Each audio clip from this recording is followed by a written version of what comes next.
All right, Zach, the curse is over. We're done. Baylor has won in Morgantown, and really, it was quite an offensive show by the Bears tonight. At least in the first half, right? I really, I think Sawyer Robertson threw for a career high 329 yards. Bryson Washington rushed for over 100 yards for the third time in the last four games. He has eight total touchdowns in the last two games. Right. So pretty good if you're saying that. And then Josh Cameron catches, he has 100 yards receiving and he's up to eight receiving touchdowns on the year. So, that connection with Sawyer Robertson continues to blossom. We really saw a lot of guys get touches tonight and a lot of, screen plays in space and letting their speed and their athleticism do the job. And, especially in the first half where it was like old school Big 12. They were just going back and forth, and it was just a joy to watch that offensive performance tonight. Obviously, for a while there, I tweeted about it at one point that it looked like it might be 2012 all over again, 70-63.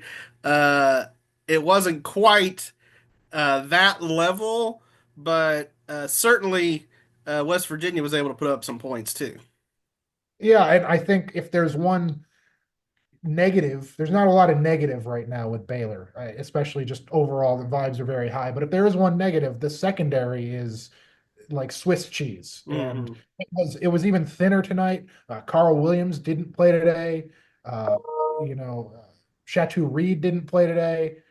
Kendrick Sipkins remains out, so their defense, that's still kind of a big question mark as we head towards the last two games of the season and then a bowl game. So there's still a lot of question marks for Baylor on the defensive side of the ball. Now, to be fair, there were a few times they were hit with like DPI calls or whatever that I was like, I'm not so sure about that one. I thought, especially there was one on Caden Jenkins, where I don't know, I didn't see it. In the first half, that was a bit of a touchy one, but I think the one in the second half, that was pretty fair. But you're right. The one in the first half, I think it was a crossing route or something. Hmm. No, it was a really late flag too, like really late Yeah. flag. So, um, yeah,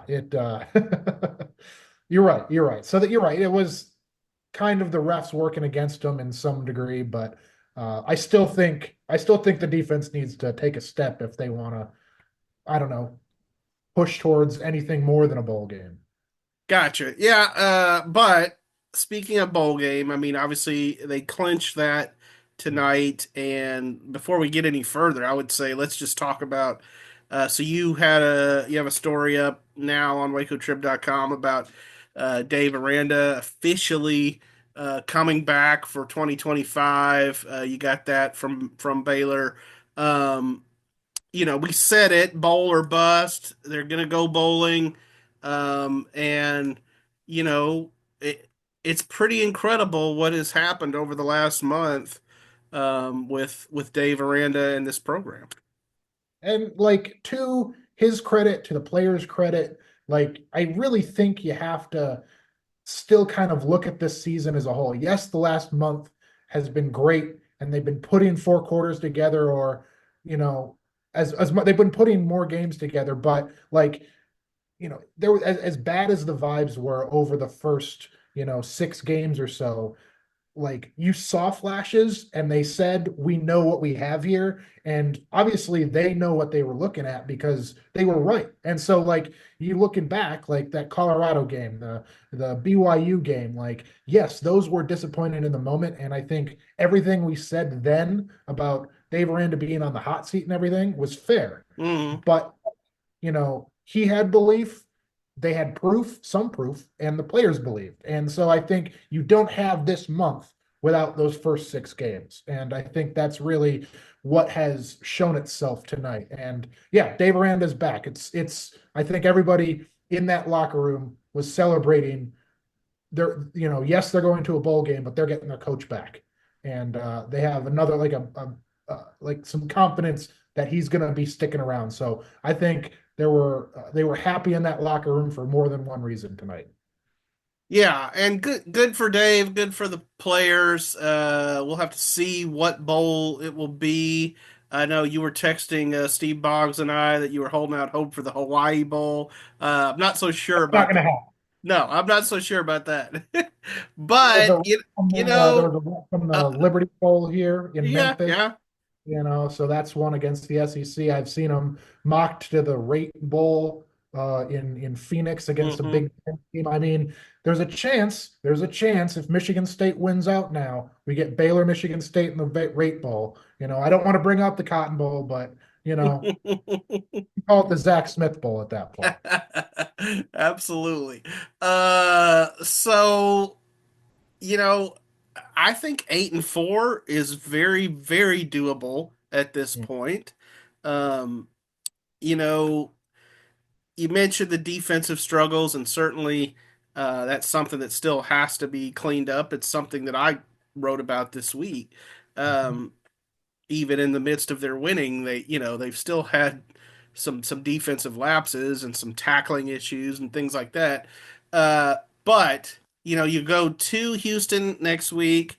The Cougars have been better than I think we expected them to be, but I would think Baylor would be favored there. And then Kansas is lively, Mhm. but again, you're playing at home. So yeah, I mean, it's just incredible to think that this team could end up, winning what, six in a row if they were able to do that. That's what it would be. And then, you carry, and like I was going through the roster today, kind of at the end of the game, and there are like so many, like looking ahead to next season, because that's kind of where I'm already thinking. Like there are so many key players, yeah, there's always the transfer portal and everything, but like there's so many key players that come back. And I really like if they, I don't care. They could lose the final two games of the season. I don't think they will. And I still think that this season and the way you're finishing, you know, next season is huge. That's your year. And yeah. So yeah, Yeah, and it's a conference that I think going into next season, um, I'm not sure there would be obviously that a lot. There'll be a lot that happens from now until then. right.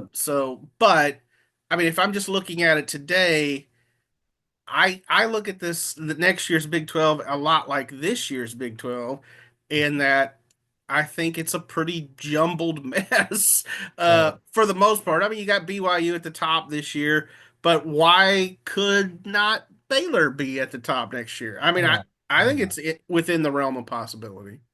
And to answer your original question, like, yes, they can absolutely beat Houston. Houston kind of laid an egg yesterday against Arizona, and then Kansas, I think they probably know probably better than anyone how to stop a Jeff Grimes offense. So, um, yeah, I think that these next two games are winnable Yeah, easily. winnable. Not only winnable, but probably, like we said, Baylor probably favored in them, and it's just incredible to think that they could be sitting there at 8-4. And uh, is Alamo Bowl, is that on the table? I'm For sure. Alamo Bowl, Pop Tarts Bowl. Man, I would bury myself in Pop Tarts if we went to the Pop Tarts Bowl. I would be I would That bowl has attend. had so many different names over the years. One year when Baylor was in it, it was the Russell Athletic Bowl. Um, but it's had a bunch of different names, and now it's Pop the Pop Tarts best. Pop Tarts are. I mean, my Cooper loves Pop Tarts, my son. So, um, I'm more of a toaster strudel guy. I would seriously bring a second suitcase and just fill it with Pop Tarts. That's what I'm gonna do. The Like year Baylor jerky went to the year Baylor went to the Fiesta Bowl. I may have told you this before. Uh, there at the hotel that was the media headquarters, they had an entire room of Tostitos uh, Oh, chips, and you could just go in and like grab 4 bags and take them out if you wanted or whatever. It was pretty incredible. So I wouldn't be surprised if there's something like that at the Pop Tarts Bowl. I mean, at the I covered the B-Dubs Bowl way back in the day when Michigan State was there, and I came home with I think 5 or 6 bottles of barbecue sauce from B-Dubs. So, but we're getting down a rabbit hole. We're talking about media stuff that no one else cares about. But other than that, Right, yeah, right. But for Baylor fans, these are exciting things to think about where the team might be going, and they can sort of like go, yeah, Liberty Bowl, that might be fun. Go to Memphis, get some ribs, rendezvous. Yeah, those are things that are fun when your team's going to the postseason. And Baylor fans, your team is going to the postseason with 2 games to spare. So. Yeah, it's pretty incredible, pretty incredible. So, Zach, enjoy your remaining time in Morgantown. It's been beautiful there, you said. it's been cold, it's been rainy, but you know, like I'm a northerner, I'm used to this. My Texas is only in my blood just a little bit. Yeah. And it's I like see it. There's all the fall colors are out in full force, and the mountains are beautiful. So, this is a good spot for a weekend football trip. If you want to come on the road, like I highly recommend West Virginia compared to Ames and Cincinnati and Manhattan and some of the other ones I've been to in my first couple years here. Like I think Morgantown is my favorite, you know.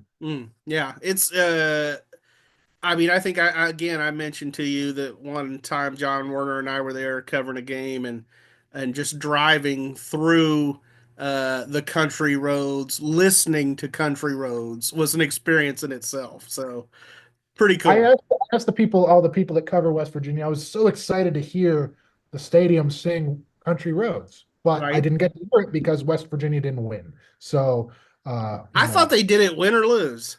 they do not. I thought it was like a third quarter thing, but it's like only if they win, they sing it after the game. But I'll say this stadium was pretty empty in the fourth quarter, so we Yeah, weren't really. the TV cameras actually, I was surprised, but the TV cameras actually showed a lot of the empty seats. It was like yikes. But Yes. I guess the Fire Neil Brown people have a little more ammunition, but All right. that's a problem for the West Virginia media to cover. All right, have a safe trip back, my friend. See you later. See ya.